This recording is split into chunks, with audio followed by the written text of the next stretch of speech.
Olá, graça e paz em nome de Jesus. Nós estamos iniciando nossa segunda aula de autoridade espiritual. Segunda aula de autoridade espiritual. Ontem nós estivemos falando sobre todo aquele que quiser exercer autoridade, submeta-se à autoridade.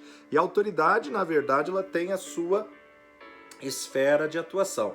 Ser autoridade numa coisa não te faz autoridade em outra, né? Dei até o exemplo aí da questão da autoridade de saúde, da autoridade de trânsito, né? Então são coisas diferentes. Uma coisa é você resolver os problemas, seus problemas. Outra coisa é você resolver os problemas da sua família.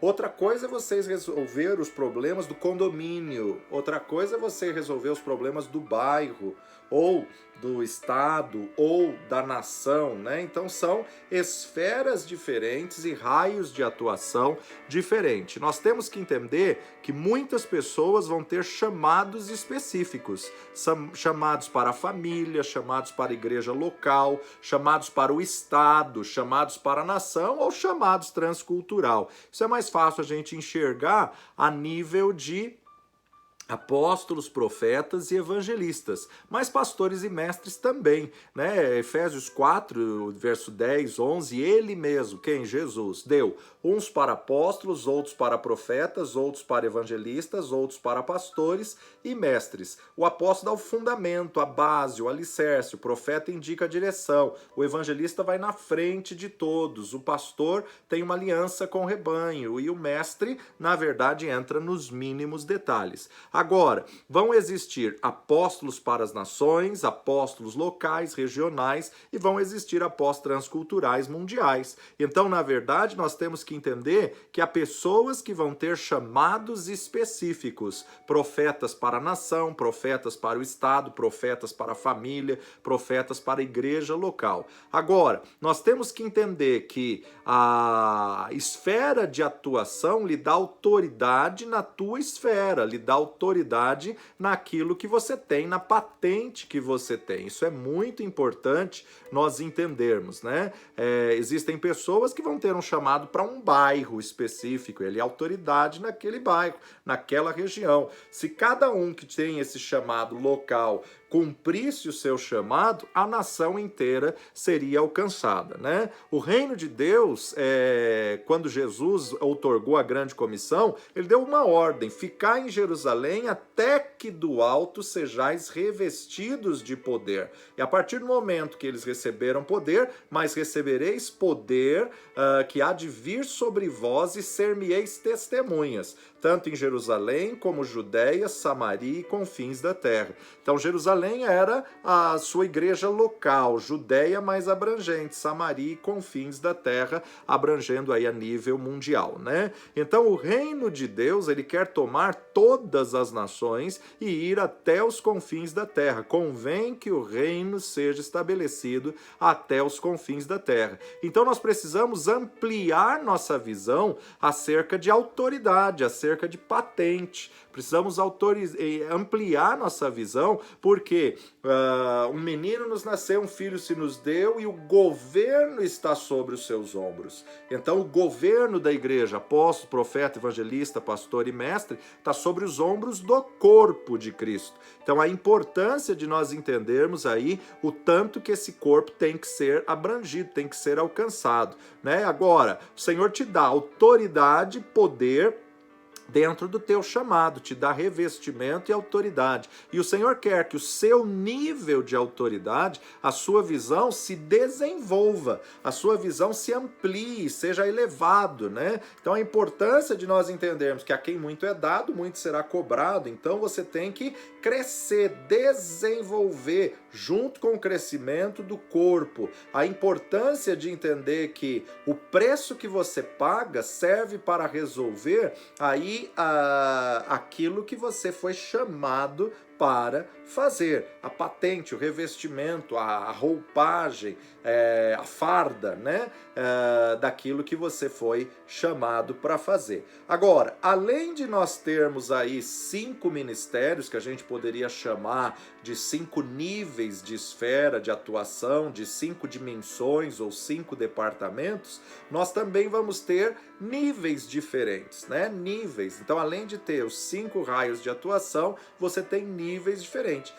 Nós estamos sendo edificados casa espiritual, templo de Deus. Então, por exemplo, tenha uma visão de templo mesmo, tenha uma visão de prédio, de igreja, né? E esse templo que ele é edificado, ele tem muitos andares, tem muitos níveis, né? Primeiro, segundo, terceiro, quarto, quinto, oitavo, 10º, 20º andar. Então imagina, por exemplo, um apóstolo, ele pode tanto estar a nível de solo, no térreo, como ele pode estar no terceiro, no quinto, no 20º, no 21º andar. Ele está em níveis diferentes, ele vai crescendo, ele vai subindo, vai edificando o templo. E de repente ele tem um encontro com um profeta que está em um nível diferente, no terceiro andar, no quinto andar, no primeiro, no térreo, né? Então, aí a gente tem que ter essa visão multiforme da graça de Deus, da variedade desse Deus ilimitado, inesgotável, desse Deus tremendo, né? Então tem muitos apóstolos, tem muitos profetas, tem muitos evangelistas, pastores e mestres que ainda estão a nível de piso, que estão ainda a nível raso, que estão ainda no térreo, né? E esses andares precisam crescer, precisam desenvolver, precisa realmente levar ao crescimento. Tudo que Deus faz tem crescimento. Tudo que Deus faz, Deus quer nos desenvolver e nos levar até a maturidade real, quer nos levar justamente até essa posição de maduros espiritualmente. Assim, cada um dos ministérios, né? A vontade de Deus é justamente você entender os níveis de autoridade. Agora, toda essa autoridade tem que se submeter a uma autoridade. Quem exerce autoridade tem que se submeter à autoridade. Você vê que o ministério de Josué, por exemplo, foi tremendo. E tremendo por quê? Porque ele começou seu ministério servindo Moisés. Ele foi fiel servidor de Moisés. Ele estava debaixo da cobertura. Ele estava debaixo do manto, debaixo da autoridade de Moisés. Tanto é que enquanto Moisés está vivo, a Bíblia só reporta Josué dizendo: Josué, servo de Moisés, que é servo do Senhor. A partir do momento que Moisés morre, aí o Senhor fala com Josué: Josué, Moisés, meu servo, é morto, agora é tu que farás esse povo herdar. Então você vê que Josué, como um fiel servidor, se tornou sucessor. Eliseu começou seu ministério servindo a Elias, debaixo da autoridade, debaixo da cobertura, ou vamos chamar de manto, debaixo da capa do manto de Elias, né? E esse assunto de manto ministerial é algo muito sério a nível de reino de Deus. Vamos ver essa questão de Elias e Eliseu. Olha só, 1 de Reis, capítulo 19, 1 de Reis, capítulo 19, versos 19 a 21. Partiu, pois, Elias dali e achou Eliseu. Quando? Logo depois que ele saiu da caverna, que Deus falou: não adianta você estar pedindo a morte, Elias. Você vai ter que ungir uma pessoa em profeta em teu lugar, você vai ter que preparar um sucessor, porque o seu ministério só está completo se você formar sucessores. Seu ministério só se completa, você só pode dizer combati o bom combate se você deixou sucessores. Paulo deixou diversos sucessores para continuar. De nada vale um ministério tremendo e poderoso como Elias se não tiver quem continue, se não tiver quem propague esse ministério para frente, né? Então, olha só, 1 de Reis 19, Elias sai da caverna, partiu, pois, Elias, e dali achou a Eliseu, filho de Safate, que andava lavrando com 12 juntas de bois adiante dele. E ele estava com a 12ª. Elias passou por ele e lançou a sua capa sobre ele. Lançou a capa sobre Eliseu, né? Então, lançar a capa, ele estava dizendo: ei, segue-me, ei, seja meu discípulo. Venha estar debaixo da minha autoridade, venha aprender comigo. E era uma honra para os jovens naquela fase, naquele período, ser chamado por alguém, para ser mentoreado por alguém, ainda mais alguém com a estirpe de Elias, né? Verso 20. Então deixou ele os bois, ele pastoreava a 12ª junta de bois do seu pai, correu após Elias e disse: deixa-me beijar a meu pai e a minha mãe, e então te seguirei. E ele lhe disse: vai e volta, porque eu te tenho feito. Voltou, pois, de atrás dele, tomou a junta de bois e os matou, e os aparelhos dos bois cozeu as carnes e as deu ao povo, e comeram.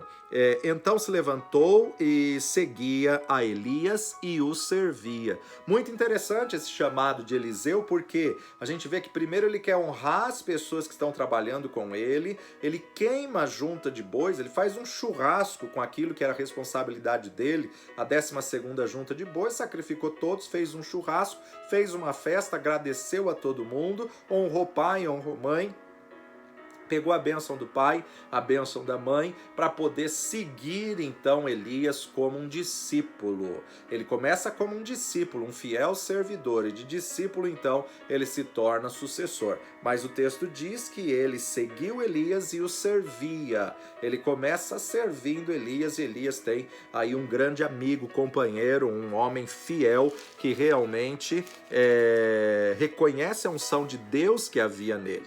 Agora, antes de Elias ser levado no redemoinho, olha só o que acontece, segundo de Reis, capítulo 2, verso 8 em diante. Então Elias tomou a sua capa e a dobrou e feriu as águas. Qual? O manto que ele tinha aí, o manto que eles se cobriam, tal. Pegou a sua capa, feriu as águas do Jordão, as quais se dividiram para 2 bandas e passaram ambos a seco. Sucedeu, pois, que havendo ele passado, Elias disse a Eliseu: pede-me o que queres que te faça, antes que eu seja tomado de ti. E disse Eliseu: peço-te que haja porção dobrada do teu espírito sobre mim. E disse: coisa dura me pediste, mas se me vires quando eu for tomado de ti, assim se te fará. Porém, se não me vires, não se fará. E sucedeu que, indo eles andando e falando, eis que um carro de fogo com cavalos de fogo separou um do outro, e Elias subiu ao céu num redemoinho. O que vendo Eliseu clamou: meu pai, carros de Israel e seus cavaleiros. E nunca mais o viu. E tomando das suas vestes, a rasgou em 2 partes, e também levantou a capa de Elias que lhe caíra, e voltou-se e parou à borda do Jordão. E tomou a capa, o manto de Elias, que lhe caíra, e o feriu as águas, e disse: onde está o Senhor, o Deus de Elias? Então feriu as águas, e se dividiram elas para uma e para outra banda, e Eliseu passou. Que coisa tremenda, e quantos segredos e quantos milagres aqui, quantos mistérios de Deus nesse curto trecho de ensinamento, né? Nós observamos aqui uma posição muito interessante. Primeira delas, quando Elias diz: pede-me o que queres, Eliseu não tinha inveja de Elias, mas ele queria, no mínimo, o dobro do que Elias fez. Por quê? Porque se ele fizesse o que Elias fez, todo mundo iria ficar insatisfeito, né? Porque já substituir Elias não seria fácil. E ainda mais fazer as mesmas coisas, vão falar que está repetindo, mas o dobro, então, na verdade, é uma posição diferente. Por outro lado, os dois reconheceram que o que Elias tinha não era dele próprio, mas era da parte de Deus para um homem, da parte de Deus para alguém. Porque ninguém pode dar o dobro do que tem. Eu posso até dar tudo que eu tenho, mas o dobro, como que eu vou dar o dobro daquilo que eu tenho? Impossível, não tem como dar o dobro, eu não tenho o dobro, eu só tenho aquilo. Agora, dar o dobro do que eu tenho é impossível. Então, quando Eliseu diz: eu quero o dobro da unção que há em ti, eles sabiam que a unção vinha da parte de Deus. Então, nós temos que entender que a Bíblia não é de interpretação privada para ninguém. Tá? Todos têm a liberdade, podem interpretá-la livremente. Durante muitos e muitos anos da história da igreja, teve um período chamado aí a Era Negra da igreja, onde a interpretação da Bíblia ficou confinada à igreja católica, aos monges, aos padres, e impediam o povo de ler a Bíblia, impediam o povo de ter acesso às escrituras, confinando aí a interpretação só ao que eles falavam, ao que eles diziam, né?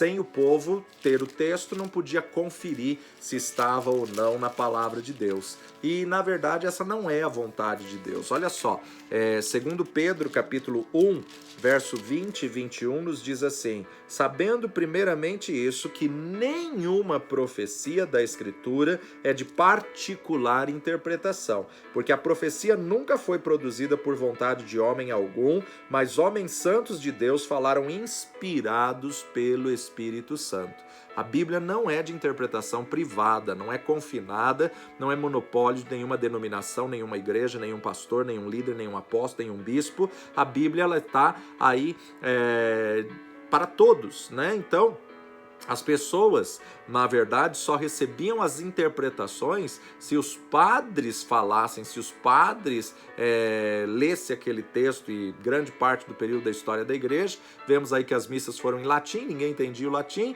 mas as missas continuavam em latim para que o povo não tivesse acesso. Muito pelo contrário, teve até um período na história da igreja que as pessoas diziam que a Bíblia só tinha de capa preta, e as pessoas diziam, olha, cuidado com o povo do livro de capa preta, né?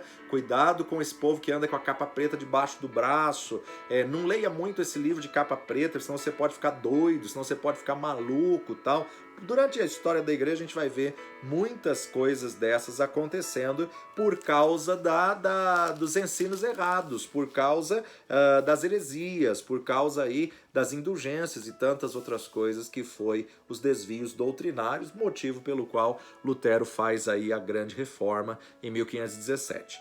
2 Pedro capítulo 3, verso 16 nos diz assim: falando disto como em todas as suas epístolas, entre as quais há pontos difíceis de entender, que os indoutos e inconstantes torcem igualmente as outras escrituras para sua própria perdição.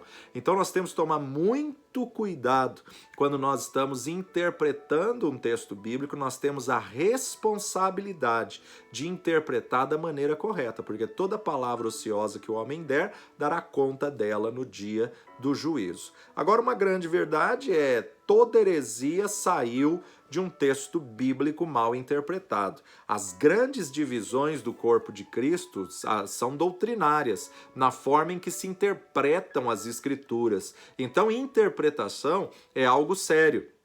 E nós somos responsáveis de aprender e de ensinar ferramentas de interpretação das Escrituras. Estamos vivendo uma geração em que muitos jovens, adolescentes, têm preguiça de pensar, têm preguiça de analisar o texto, de interpretar o texto. E é nossa responsabilidade levar aí a interpretação correta das Escrituras. Principalmente hoje em dia, onde a gente observa muitas pessoas, infelizmente até líderes, pastores, seminarista não pode ter preguiça, mas a gente vê aí muitos ministros com preguiça de ler, preguiça de estudar, preguiça de interpretar o texto, preguiça de pensar num texto, num trecho, ou a precipitação de pregá-lo precipitadamente, sem ter aí argumentos, respaldos, sem ter aí o contexto completo, né? Então não presta-se atenção num texto.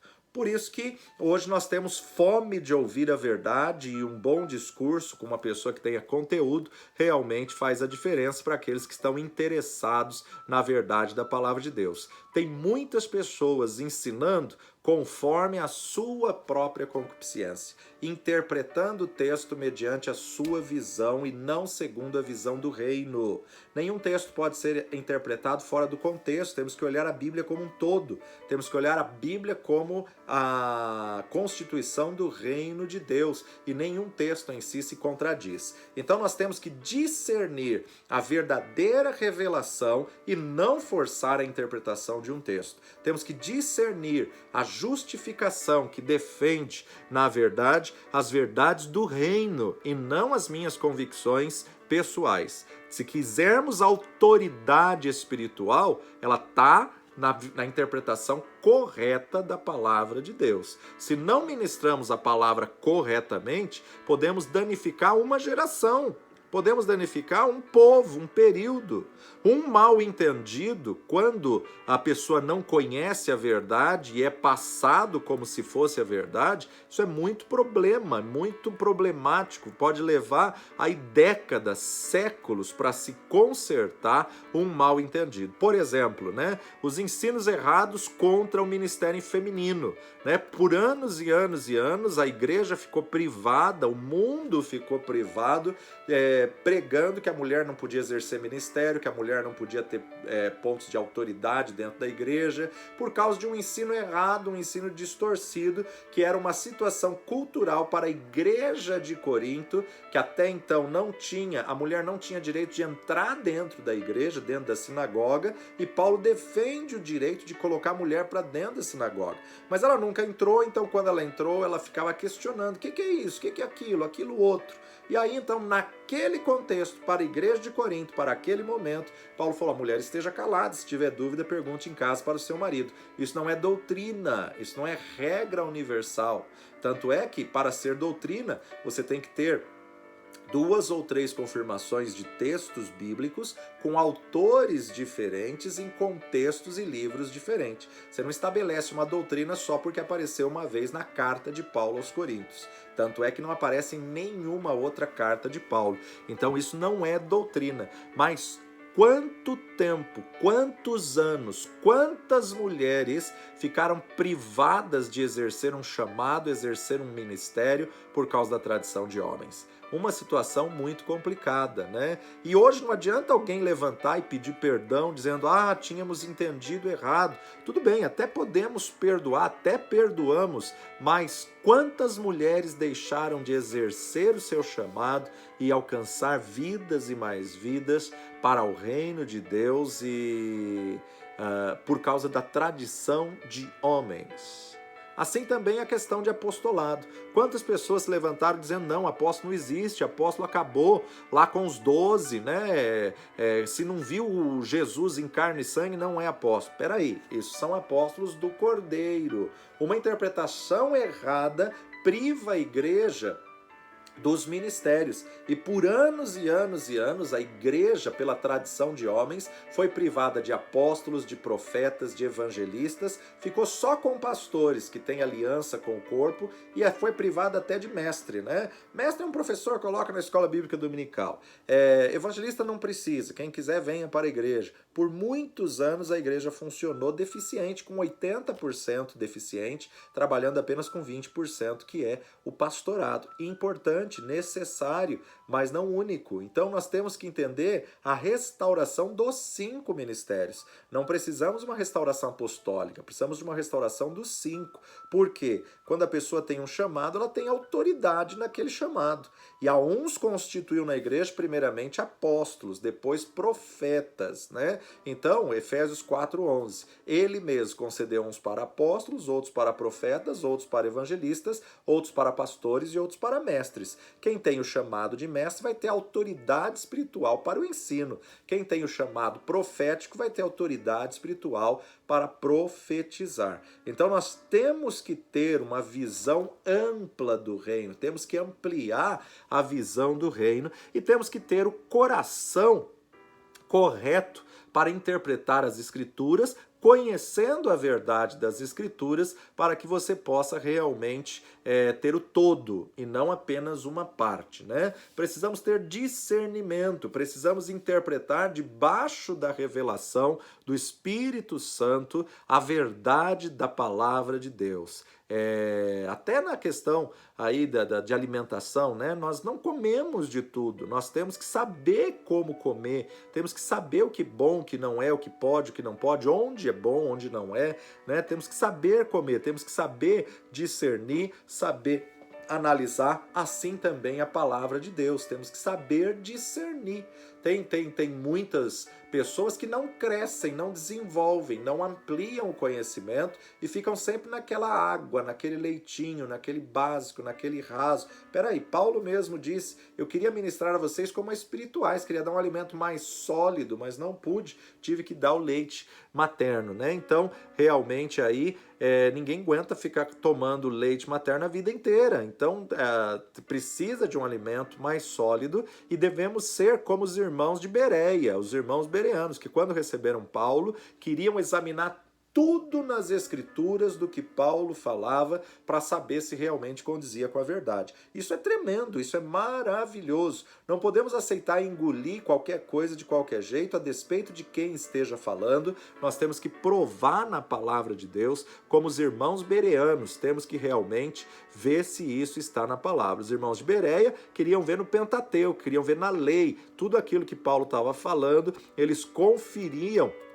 E Paulo ficou feliz por causa disso, né? Então nós temos que tomar muito cuidado, porque um mal entendido pode danificar uma geração, uma era, pode danificar um chamado, um ministério, e aí então pode prejudicar aí na questão dos frutos.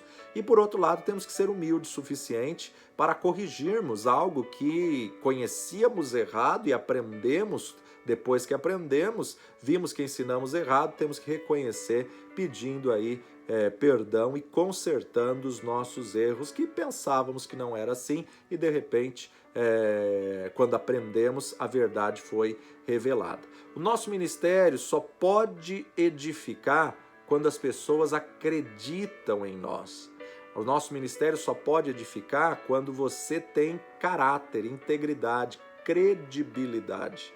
Então, a importância de você cuidar da sua palavra. Jamais vão conseguir confiar na palavra que você prega se não conseguem confiar na palavra que você diz. Se a tua palavra não tem valia, dificilmente a palavra de Deus vai ter valia na tua boca. Não que a palavra de Deus perca o seu valor, mas porque não conseguem dar crédito a você, dificilmente vão dar crédito à palavra que você prega. Por isso que a sua maior virtude é a credibilidade. A credibilidade não é do dia para a noite. Credibilidade se constrói. Credibilidade se desenvolve com experiências da vida, com uma vida de caráter. Então nós precisamos ter um coração humilde diante de Deus, no qual Deus possa depositar revelação sobre nós para interpretarmos a palavra de Deus de uma maneira correta. Falando a nível de autoridade espiritual, eu quero compartilhar com você nessa aula de hoje acerca de um princípio do reino, que é o princípio de cobertura, que é o princípio da capa, ou vamos chamar de manto. Os mantos representam unções ministeriais. Manto na Bíblia representa referencial. O manto de um rei é diferente de um manto de um andarilho. O manto de uma rainha é diferente do manto de um mendigo. Então, os mantos são referenciais. Tanto é que naquela aliança errada que Acabe faz com Josafá, Acabe pega do seu manto com más intenções e põe em Josafá e fala: Josafá, vai na frente, vai com o meu manto. Peraí, as pessoas queriam matar Acabe. E ele, com o manto de Acabe, ele poderia ser apedrejado, ele poderia ser morto, ele poderia ali receber uma flechada.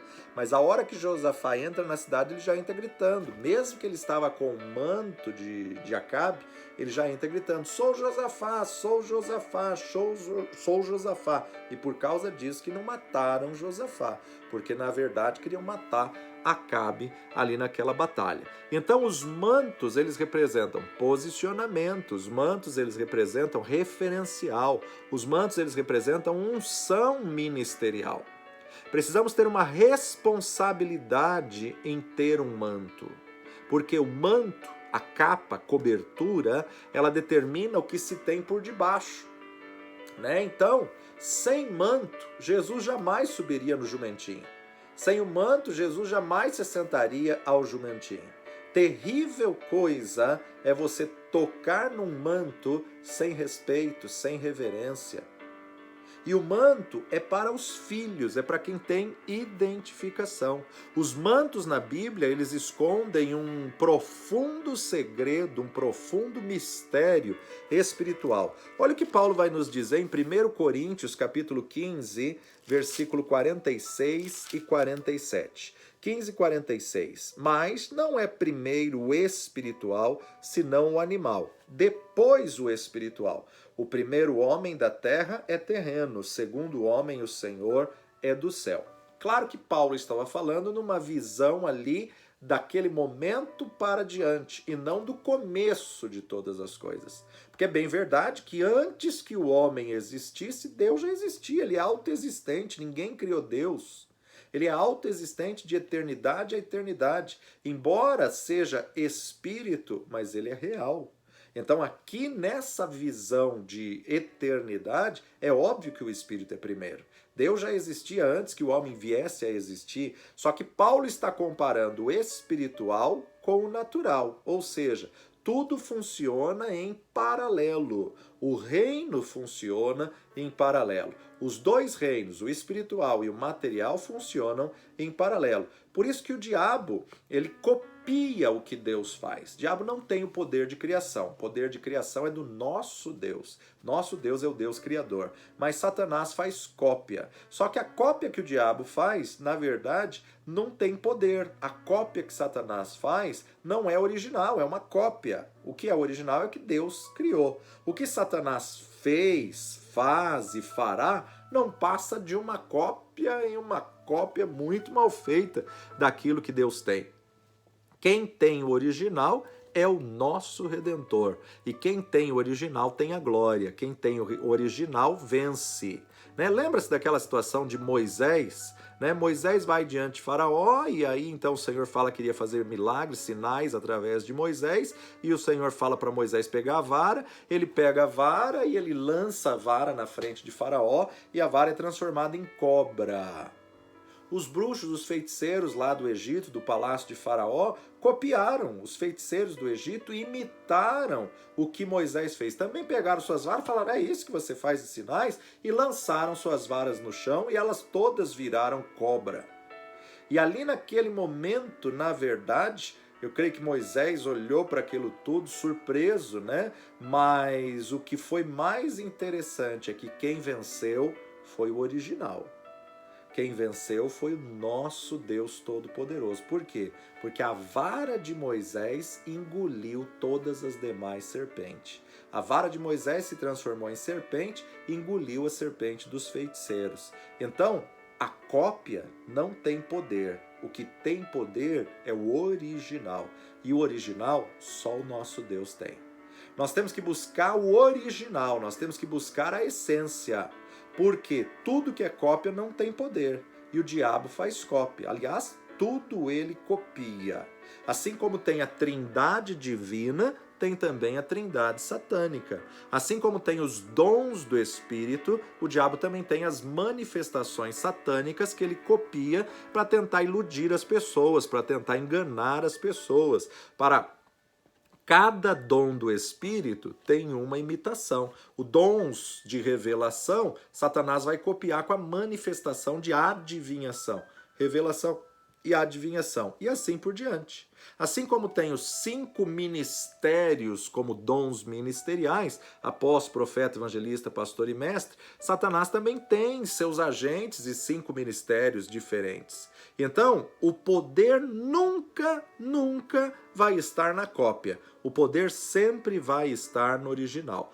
Tudo que Satanás faz é uma cópia. O que tem o original é o que vence. A cópia não tem poder. O que tem poder é o original. Então há muitas coisas naturais na Bíblia que escondem princípios espirituais muito fortes. E um dos princípios que nós vamos estar falando nessa aula de hoje é a capa, a cobertura, o manto. Nós vamos observar muitas passagens bíblicas acerca do manto. Elias lança sua capa sobre Eliseu para que Eliseu pudesse saber que Elias estava chamando ele para ser seu discípulo. Elias lança sua capa. Quando Elias está para subir no redemoinho, ele deixa cair a sua capa e Eliseu pega a sua capa, pega o seu manto para ter a porção dobrada. O manto esconde princípios espirituais muito fortes. E como nós estamos falando de Davi, de Salomão, como falamos ontem de Davi e Salomão, eu quero voltar e fazer o paralelo dos dois novamente. Vamos lá comigo para 1 de Samuel, capítulo 15. 1 de Samuel, capítulo 15. Ontem nós lemos do versículo 1 até o versículo 23. Hoje eu quero ler a partir do versículo 22 em diante. Então, vamos continuando a revelação que falamos ontem. Porém, Samuel, o profeta, disse assim ao rei: Tem porventura o Senhor tanto prazer em holocausto e sacrifícios, como em que se obedeça à palavra do Senhor?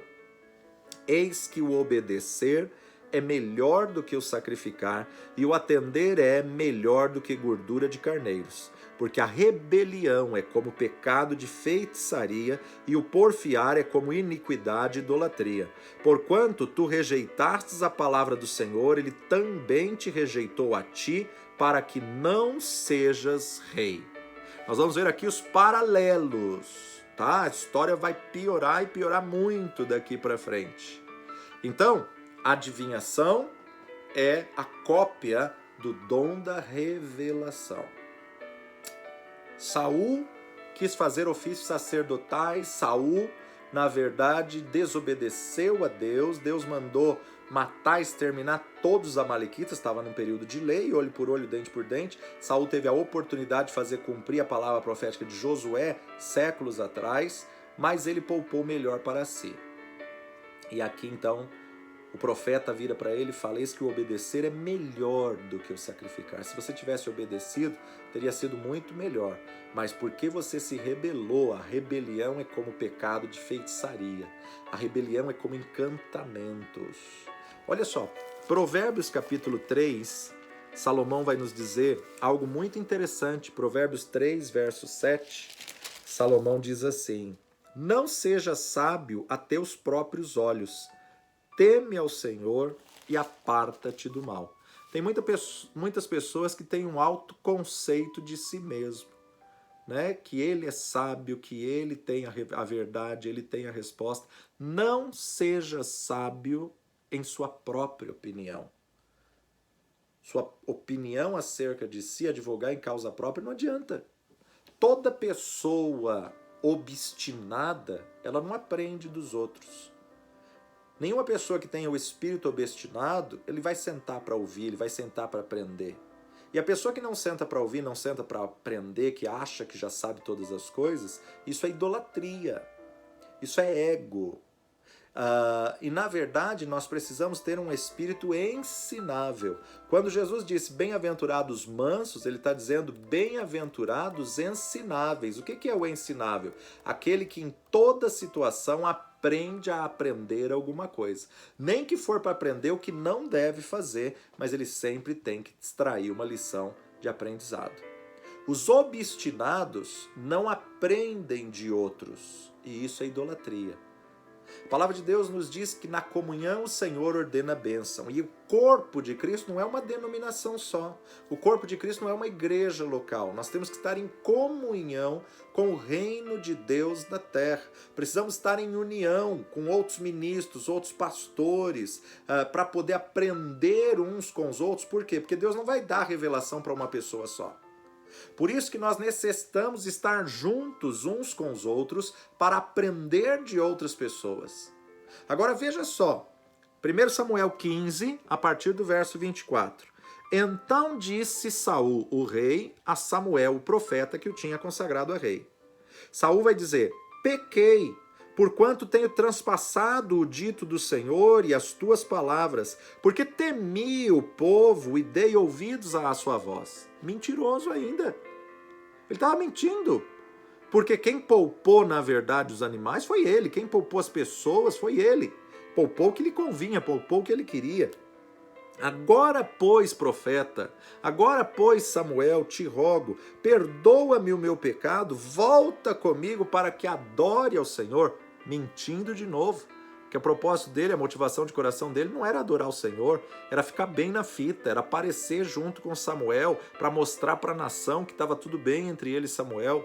Ele não queria adorar o Senhor coisa nenhuma. Veja só, verso 26. Porém o profeta Samuel disse a Saul: não tornarei contigo, porquanto rejeitastes a palavra do Senhor, já te rejeitou o Senhor, para que não sejas rei sobre Israel.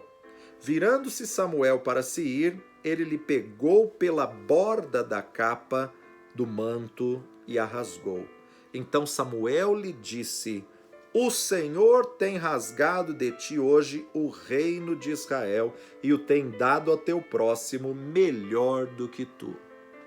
Observa aqui o que Samuel vai fazer e o que Saul vai fazer. Samuel está revoltado que Saul desobedeceu a ordem de Deus. E está para ir embora, e está para sair dali, está indignado. E Saul começa a puxar, começa a segurá-lo pelo manto, começa ali a querer forçar Samuel a aparecer diante da multidão. Saul pegou a ponta do manto de Samuel e puxou e rasgou o manto do profeta. A hora que rasgou o manto do profeta Saul, Samuel libera um princípio do reino. Você puxou, você rasgou, rasgado foi o teu reino. O que significa isso? Na verdade, o princípio espiritual é que manto representa reino, manto representa cobertura.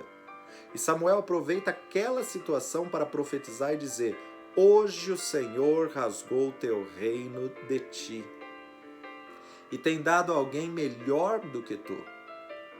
Estamos diante de uma passagem que nos traz segredos espirituais. Vamos para o intervalo e daqui a pouco a gente continua falando pelo menos 3 segredos espirituais que eu encontro nessa passagem. Até já. Deus abençoe.